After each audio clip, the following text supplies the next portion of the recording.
When I was 18 and in my first year of mechanical engineering, I had done exceedingly well in just one subject among many. Guess what? Psychology. While I did averagely in all others, I secured the decade best grades in a subject almost unfamiliar to engineering. Although it gave me great joy to do well in a subject I love, I was definitely a misfit for doing engineering, like millions of other youngsters in my time who got into the rat race and lost track of who they are.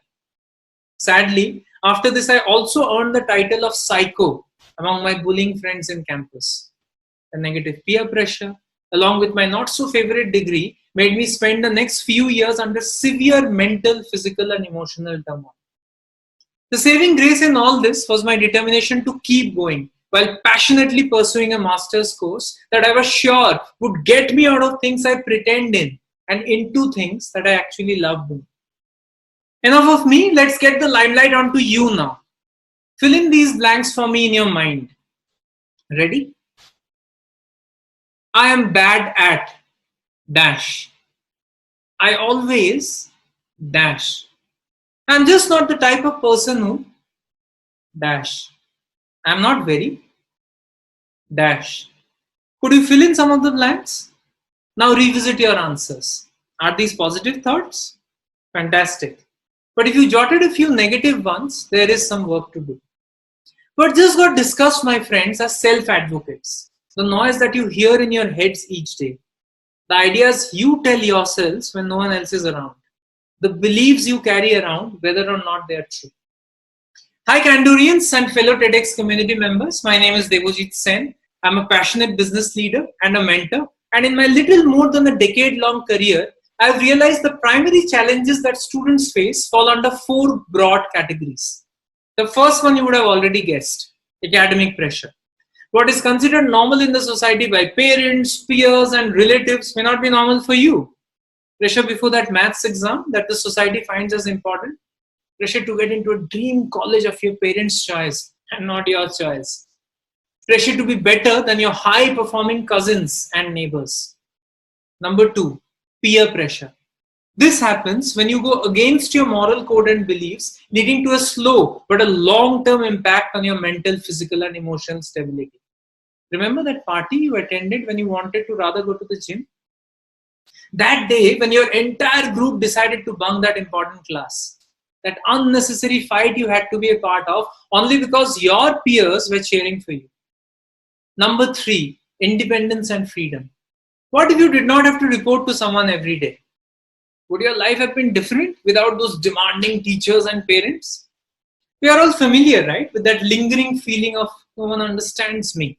Because you are in the process of discovering yourself each day.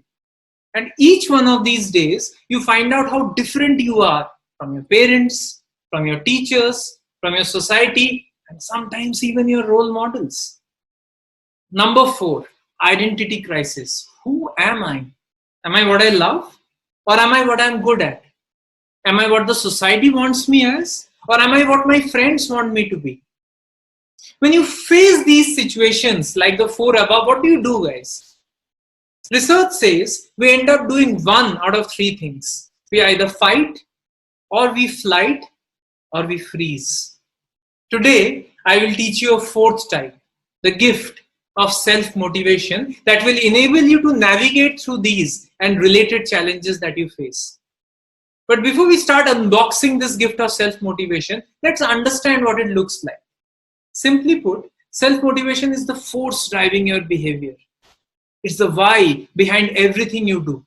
The reason you might pursue that project, choose your friends, take your life decisions, or work towards a goal while staying inspired despite all the setbacks.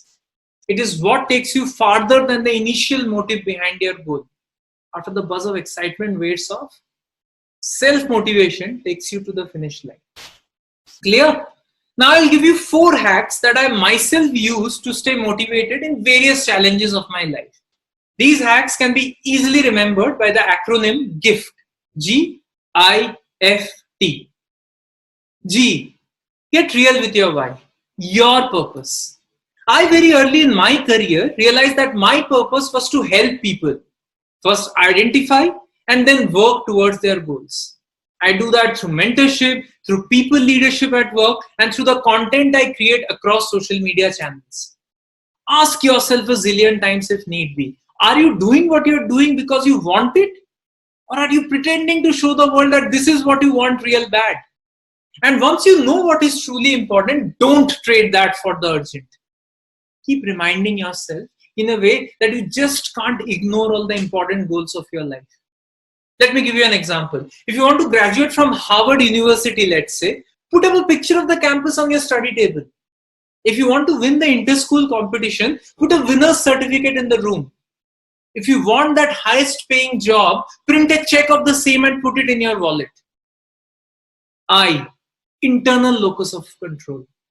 Learn to own your results, guys. Good ones and bad ones.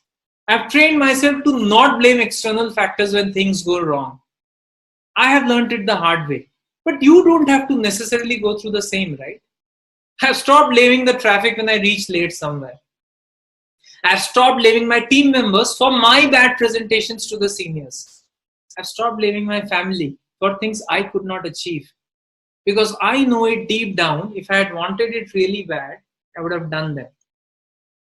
F, fix the fuel in your body.